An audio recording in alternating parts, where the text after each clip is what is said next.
చందమామ పైన కూడా ఉన్నారు. భూమికి జాబిల్లికి మధ్య స్నేహం గెలిచింది. సృష్టి పులకరించింది. యుగ యుగాల నుండి భూమికి చంద్రునికి మధ్య అవధులు దాటిన అంతరిక్ష స్నేహానుబంధం చిగురించింది.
జాబిలిని చేరగలిగింది.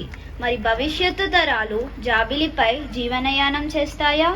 చందమామ మీద చలువ గృహాలు నిర్మించుకుని నివసించబోతారా? ఏమో, అలా జరిగినా ఆశ